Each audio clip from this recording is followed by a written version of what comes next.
Today is the first day of the September 1983 7-day retreat. And we'll work on a koan, number 29 from the Mumonkan, as presented by Shibayama in the book Comments on the Mumonkan. And the title of the koan is Neither the Wind Nor the Flag.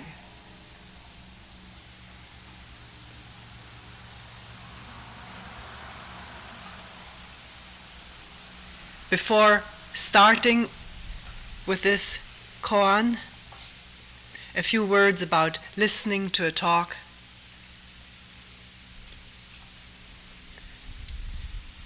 Particularly if you're new to a retreat,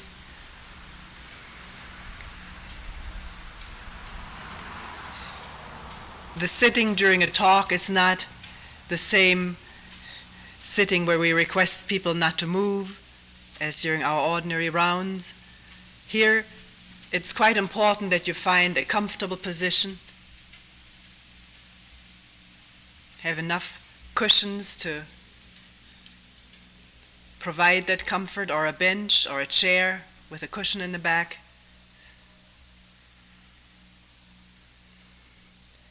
It's very difficult to listen to a talk if there's persistent aches in the knees or back, because then that automatically becomes the focus of attention, thoughts about it. So if you come to a point, even though you've started out fairly comfortable and that comfort has exhausted itself, then change your position. But can you please do so quietly, attentively, carefully, so as not to disturb the people who are sitting around you?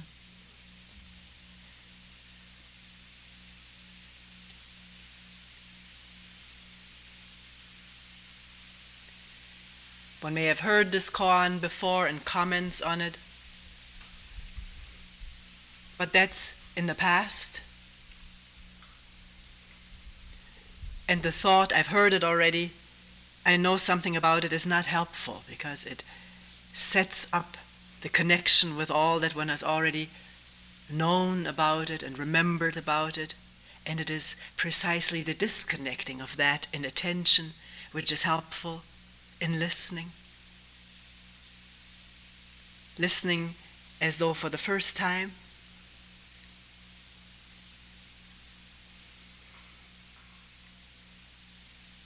What is talked about is not something out there, but something that takes place within ourselves.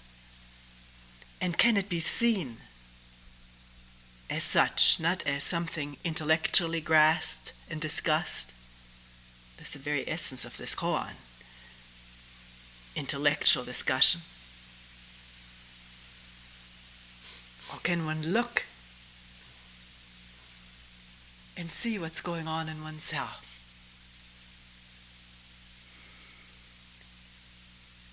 As one is listening to the words.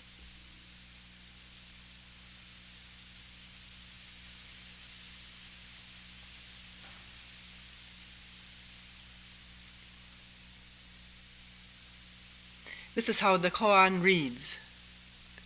The wind was flapping a temple flag. The wind was flapping a temple flag. Two monks were arguing about it. One said the flag was moving. The other said the wind was moving. Arguing back and forth, they could come to no agreement. The sixth patriarch said, this was a man who came by, who happened to overhear this argument. It is neither the wind nor the flag that is moving. It is your mind that is moving. The two monks were struck with awe.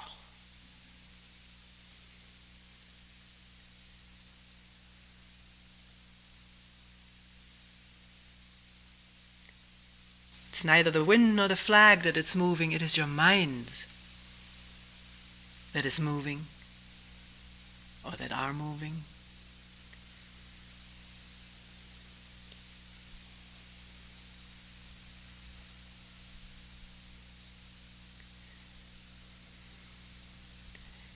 And the collector of these koans makes a comment and a poem.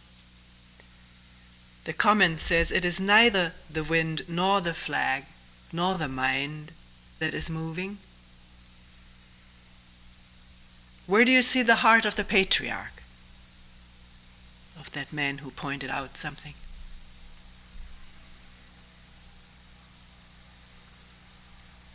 If you can see clearly, you will know that the two monks obtained gold, intending to buy iron. Also, you will know that the patriarch could not repress his compassion and made an awkward scene.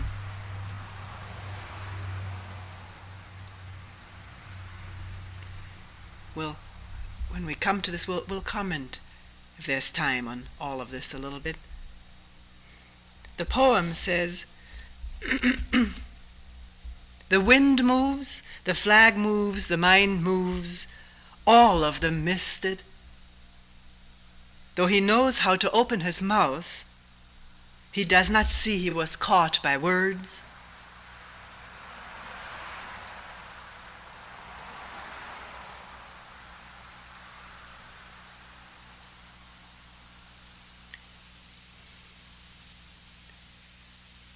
The argument, the issue being what is moving. Is it the wind that's moving, or is it the flag that is moving?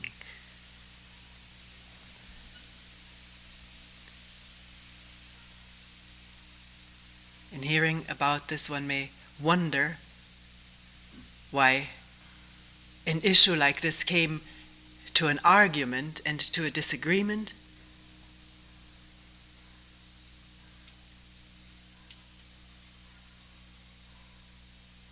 Because oneself was not involved. It seems so obvious. If you really want to find out factually what is moving, whether it's the wind or the flag, you have to start out with what is wind. And then it's no help to argue about what is wind, but one has to find out. Experiment with it. What is a flag in motion, and what is a flag that's still?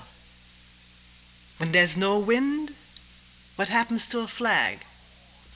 When there's no flag, or no trees, or no water, or nothing, what happens to wind?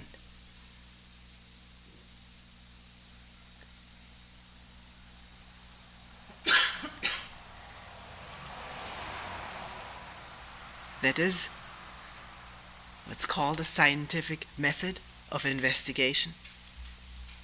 Maybe creating a space in which there is nothing, a vacuum. And then is there wind? When there's nothing to be moved, nothing that resists, is there even such a phenomenon as wind? And that can be found out by anybody. That needs no opinion and no argument.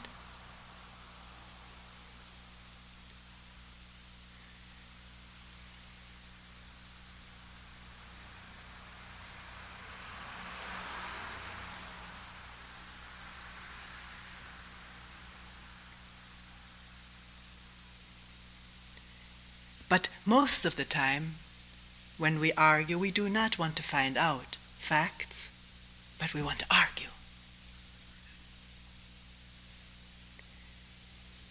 Because whatever one has said, and it may even be haphazardly one has said something, has come out without much thought, but it has come out, and this is me already. My opinion, part of me. And because it has come out, and because there's no looking inside at this whole process, not just the content of the words that have been dropped, but the whole process of identification with one's own words. Therefore, one starts to defend when somebody else says, no, that is not so.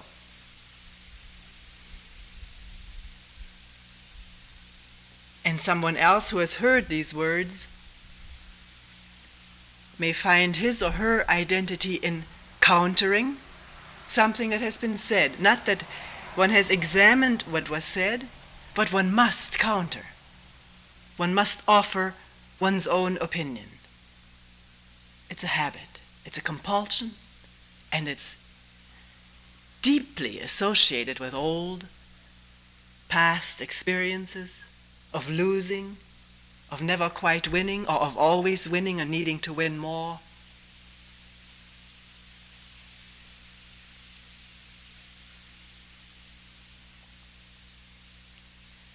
Just to watch it when an argument starts, may start as a discussion and turn into an argument. What goes on? Aside from the substantive issue, is the substantive issue the issue? Is that what one is really trying to find out? Whether something is so or not so?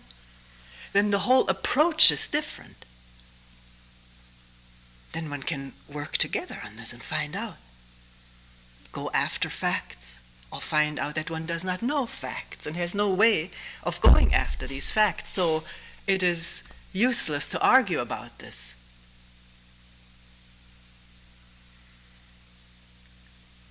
Or is this already a testing ground for the me? Will it be accepted? Will it win? Or will it be rejected? Attacked?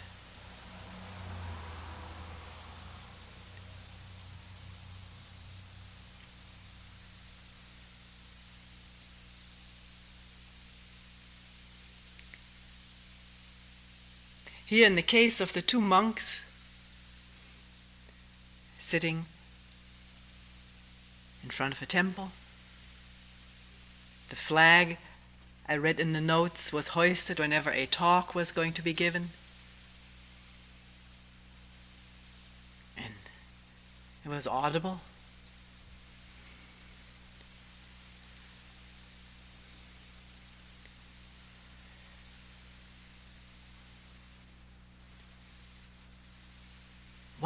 Why was there an argument about this?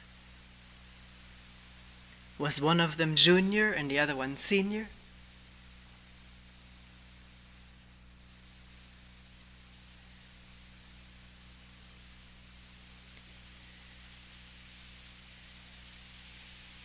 It happens too if someone who we know or see in a superior capacity, seniority, which does happen in many religious, spiritual organizations, seniority, the whole mystique of development and advancement. One person says something and it is accepted, even though it doesn't seem to fit the facts as one sees it, but one accepts it. Maybe someday when I have that development I will see like this person. So many people say that to me in starting out to say something.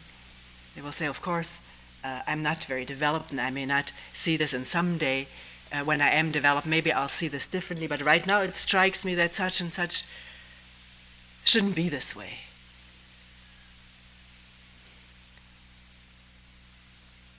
In discussing something, are there images of each other?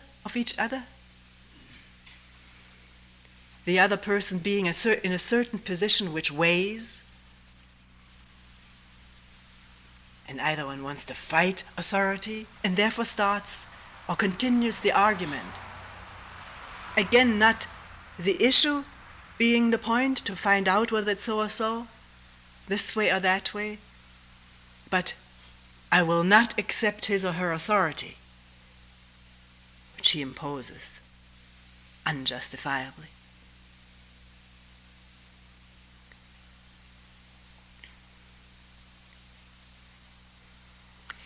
we'll have a situation coming up with swimming, with 2 lifeguards there. The setting is a Y camp. One may have been in Y camps before, or in swimming courses, or in some kind of a organized swimming camp or whatever. And here comes the whistle, or here come the rules, and the impulse may be to smash that, or to go beyond it. I can swim after all, and who is he? These are mechanical responses. If one looks at it and one sees how childish this is. But we are childish, meaning we respond from our childhood repertoire of having to accept authority and having to fight authority. At times it's indicated, at other times it's not indicated. So how will one hear the whistle when it blows? Will one just look, where am I? I'm beyond the buoy, and turn around? Will there be feelings of giving in or humiliation, or will it be clean as the water, as cool? And for the person blowing the whistle, what comes up, it's for each one to see. So that function is not mixed up with psychological stuff, status, either in the feeling and eyes of the whistler or projected onto a person where it may not be the case, but when projected onto the person. Everything is wide open for looking and learning and dropping.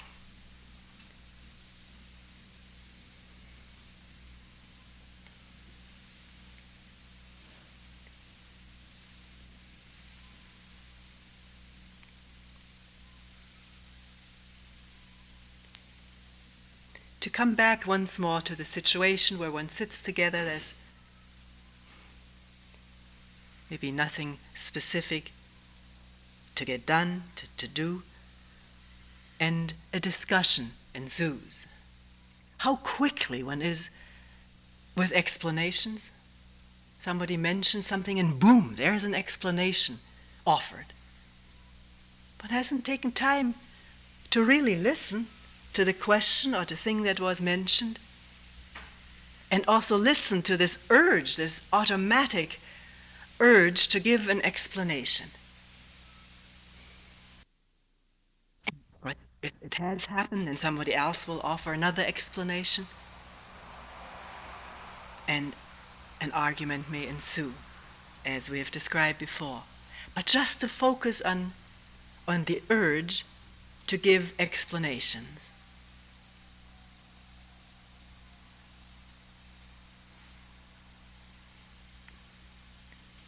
Does it give one a sense of being somebody, security in being somebody who knows? This is not all pondered, but if one looks at it, one may find that. Maybe something like group acceptance follows if one is in the know, and people will ask one more often. Here, this thing of being struck with awe. Somebody says something very imposing, impressive. One is struck with awe and listens again to that person. But directly to what is being said, or to the image of that person that has developed as a knower.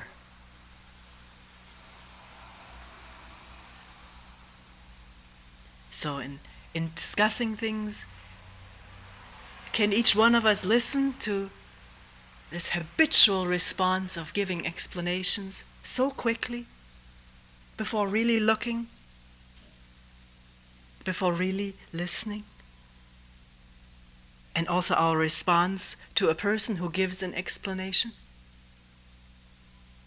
So we immediately have to counter it in order to get that same kind of security in knowing, in countering, in not accepting. And one hasn't listened either to what that person has said. This is why many people can sit together and talk and one is not together at all.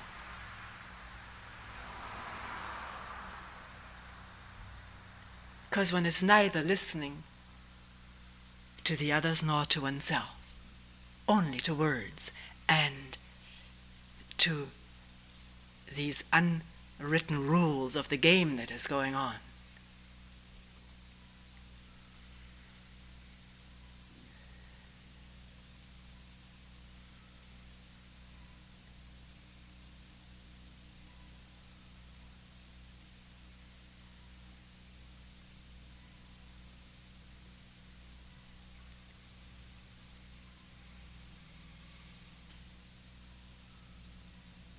Or one may see something, one listens at a table, but there's fear of saying something, because one has always been cut down. The others are quicker, more powerful.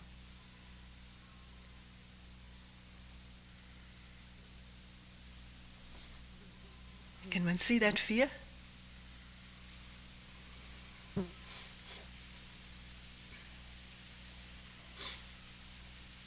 Which suppresses what would be really a good and helpful comment. Even if somebody does cut it down, maybe someone will listen. One never knows.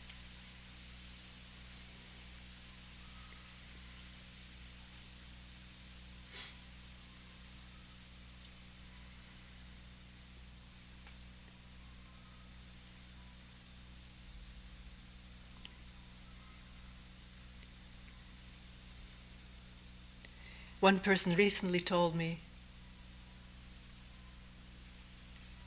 I'm so sick and tired to listen to discussions of any kind.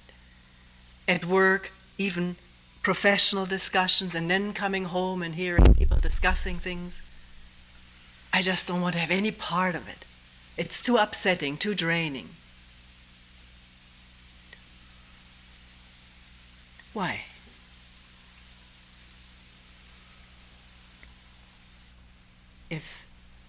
If it happened to me, I would want to know what's in that, what is draining about it, what is upsetting about it, and what is the quality of the resistance. Why?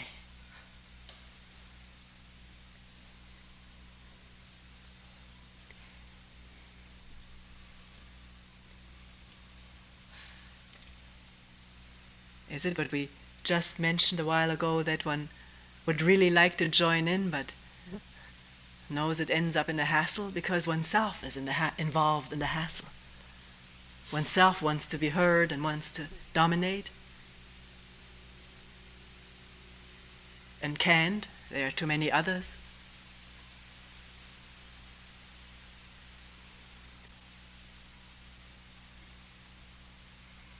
But one cannot just listen without taking an active, overt part. Why not? Sometimes if in a discussion there's one person who's just listening, but really with it, it can be very helpful.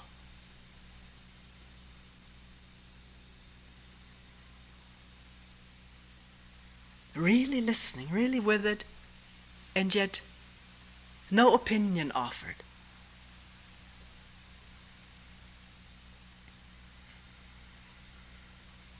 This can provide, as it were, a soundboard for hearing oneself. A sounding board. If everybody talks and gives opinions, there's no sounding board at all.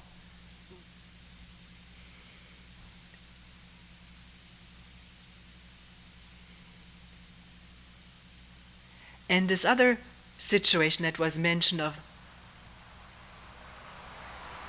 coming home and seeing people there too are arguing and wanting no part of it. Maybe people are not arguing. Because if one just enters into a room in which some discussion is taking place, voices may be raised, but one doesn't know. One has to sit in on it, to really find out, to have a conclusion these people are arguing is premature.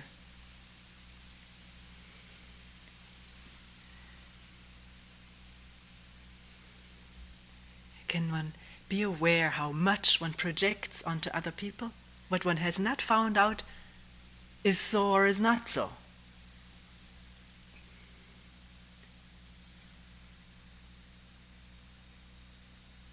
People often tell me about so-and-so or so-and-so on staff or wherever, and characterizing that person.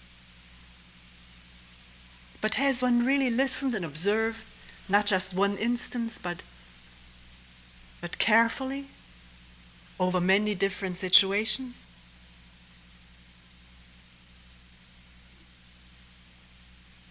What the person is really like, and if one want to find that out, one may not be able to get a handle on it. Because it's always so much more than verbal characterizations, which stick in one's mind and other people's minds to whom one talks about that person, and typecasts that person, and can see him or her as they are in real life. And that real life may not fit the cast, even though it may have fit at one point, but that's already over. That's past. Can we be careful not to do this to each other?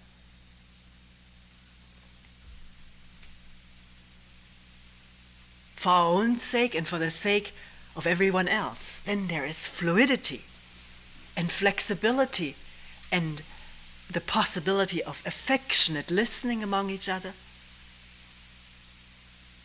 Because there are no rigid molds into which we cast each other, which prevent this affectionate listening, this caring listening.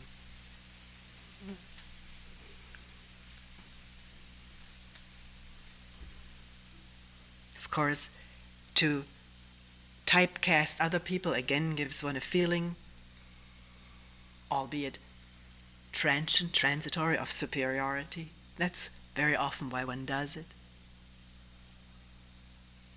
After all, if I can characterize somebody, it means I'm somehow above it. And I haven't looked where the same thing doesn't take place inside. Usually, and people tell me they're finding this out, the thing that irritates one most about another person is what one doesn't face in oneself.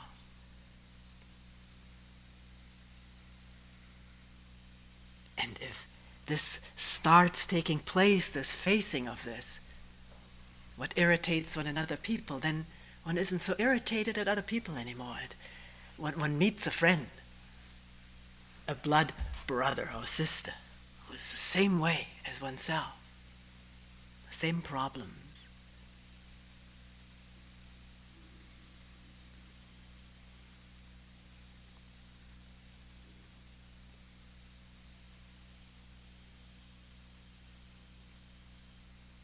Here in the present case, this argument was taking place and someone comes by and overhears it and isn't caught up in the issue, in the content of the argument, but listens.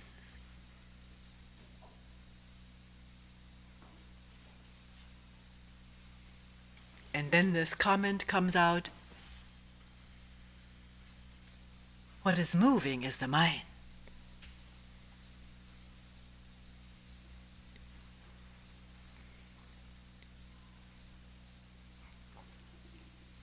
If one doesn't really see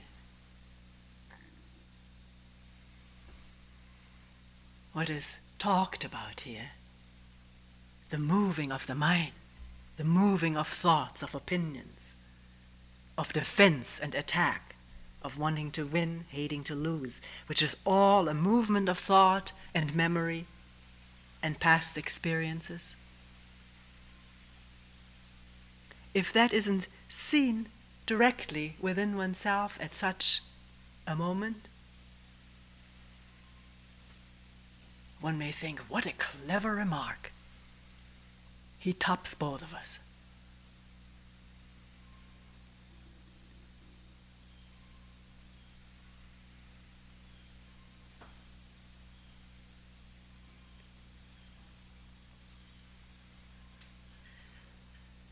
One wonders why it is written here, the monks were struck with awe.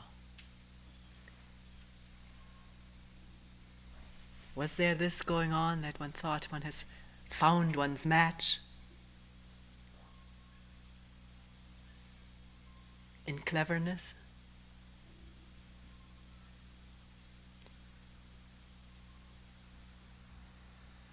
Because if there had been an insight into what was going on, the batting back and forth of opinions without going at facts in an intelligent way, if there had been an insight into that there was just a game going on of who's right and who's wrong, if that had been seen, then why be struck with awe?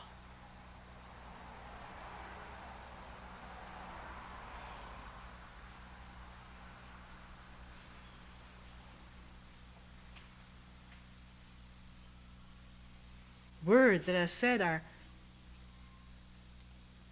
not meant to be awe-inspiring, even though this is what often happens. If there is no seeing, then words become awe-inspiring. One starts venerating the words, writing them down, chanting them, repeating them, and carrying the books, caring for the holy books with great care,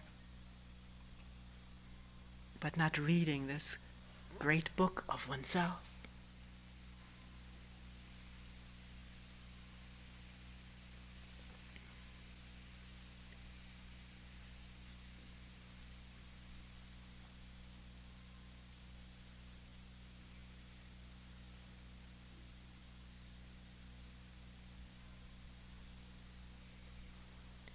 In the commentary, Mumon says it's neither the wind nor the flag nor the mind that is moving. And then immediately he says, where do you see the heart of the patriarch, or of that person there who made that comment?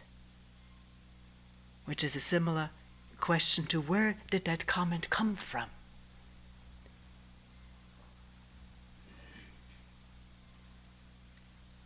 It's neither the wind nor the flag nor the mind that's moving.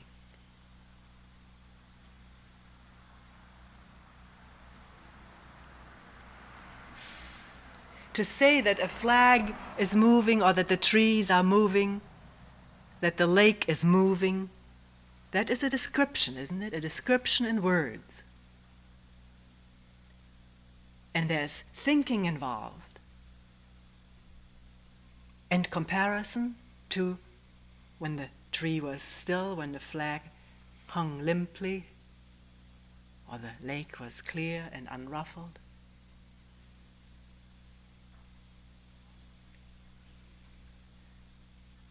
So in all description, there is some movement of thinking.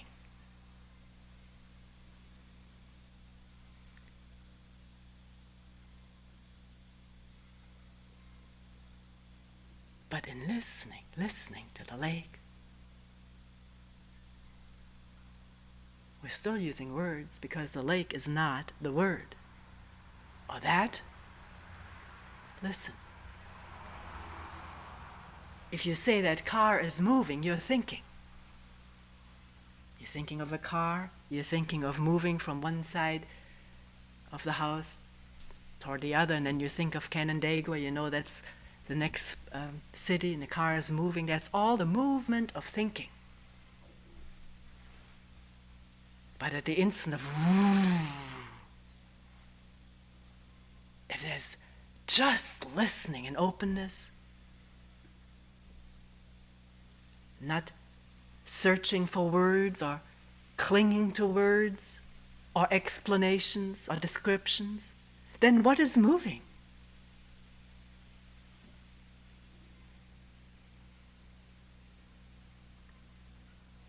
Moving itself is a concept.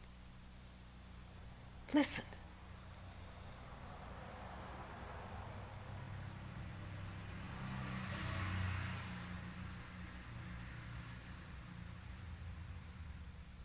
East, west, west, east, north, south. This is all conceptual thinking, orientation, which is necessary. We're not saying it's useless. But it is that, it is conceptual. It is involving a certain part of the brain, and it is not this totally open listening without knowing, without trying to find a descriptive word which is already there in the brain and which is connected with past experiences and memories. Open listening is not connected to that. It's listening to what's going on actually, really, without knowing.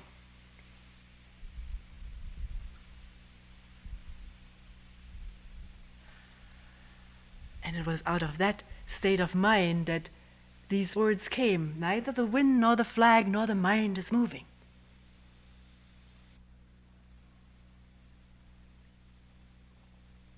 The mind that wants to be right and wants to prove someone else as wrong. Or the mind that is afraid of being wrong and wants so much to convince itself it is right. It's all a movement of thinking. And bars open listening to what is actually happening in nature and in human relationship, and in oneself in relationship with trees and sky and people and sounds.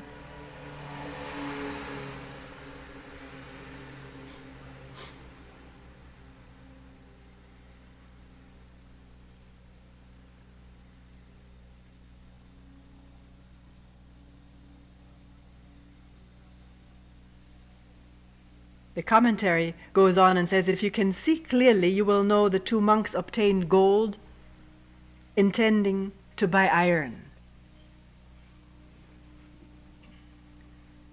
This lends itself to misinterpretation, because the iron, trying to obtain iron, is maybe the victory in the argument, in the debate. And a lot of Zen training, and also training in other, well, never mind the other. A lot of Zen training is, as we read it, this Dharma dueling where there's a definite winner or else it's a draw. These words are even used. Or one is the loser.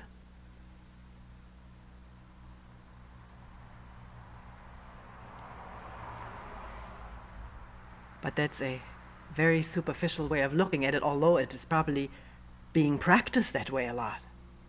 Very superficially. Not seeing what is involved in this whole thing of Dharma dueling, the images of oneself and of the others, and the conditioning, conditioning to be zenny in one's responses. And so everybody is struck with awe. And then people who are struck with awe thinking, if I'm training long enough, maybe I can be zenny like that too. It's so dangerous and so dangerous. Because nothing is seen, nothing is learned, nothing is dropped, but only new images replace old images. And this whole Dharma dueling really, if you enter into it, is a matter of, is there an image of oneself or not? Is there an image of the teacher or not? If there is, the response is hampered. If there isn't, the response is free and unduplicatable. Moments it's duplicated, it comes out of memory. Or does it? One has to find out for oneself. And that needs intimacy with the way the mind moves and operates.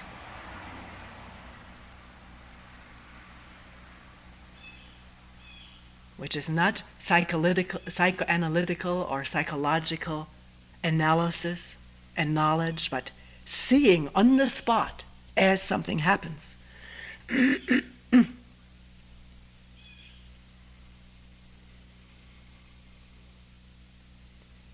So, intending to buy iron, the iron medal for winning. I don't know whether there's such a thing as an iron medal. We don't have iron medals. The lowest is the bronze. And obtaining gold. Did the sixth patriarch dish out gold for somebody to take, to obtain?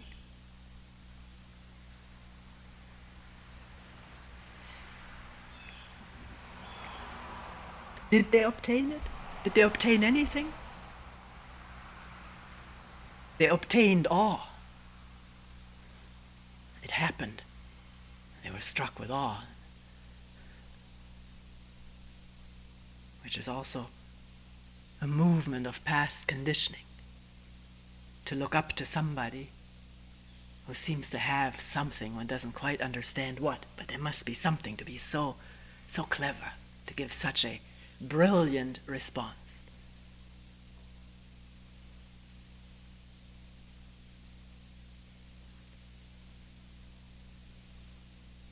But having insight into the matter, is that obtaining gold?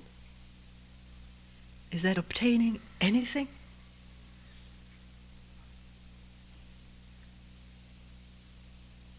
Or is it just the dropping of the image of me who doesn't want to be subdued, or me who needs to fight, or me who needs to win? To see this as the movement of the mind, not as an idea of the movement of the mind, but factually, actually.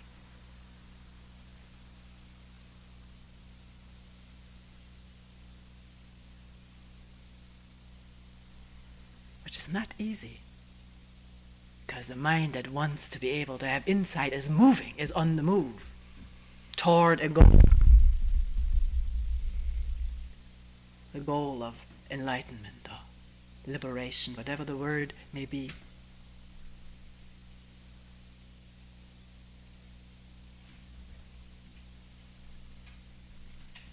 It's possible to question or attend or listen without a goal, without trying to obtain anything, something, without the mind moving toward some imagined future attainment.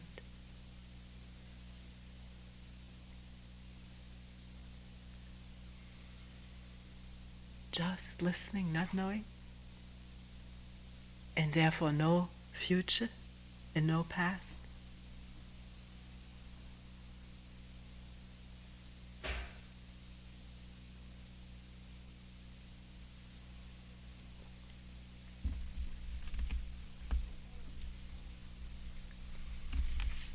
The poem reads, the wind moves, the flag moves, the mind moves, all of them missed it.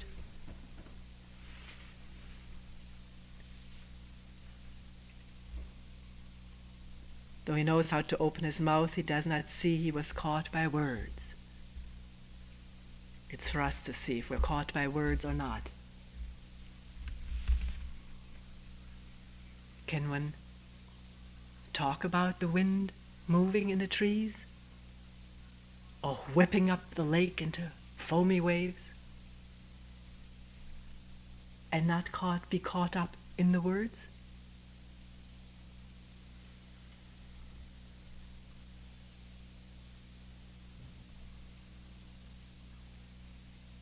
Can one hear about the mind moving and not just talk about it? Make a conceptual thing out of it, but look. Well, it's possible to see directly. Not this or that, but see. Without the mind moving. In words, remembered or heard presently.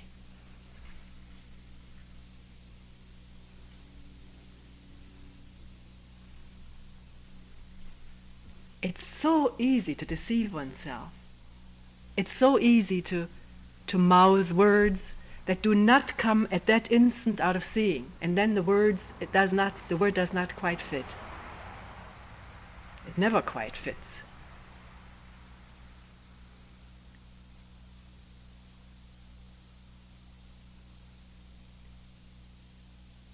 But one is not careful with words most of the time.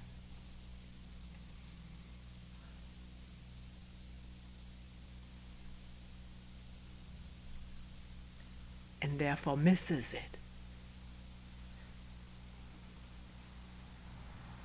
What is it? What is it without words? Without knowing?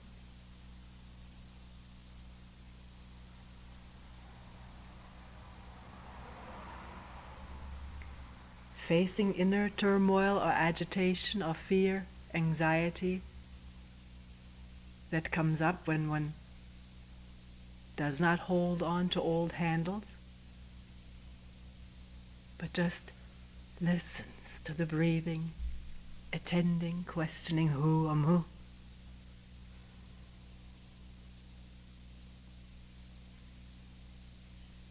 With no direction projected in thought, in thinking, just this.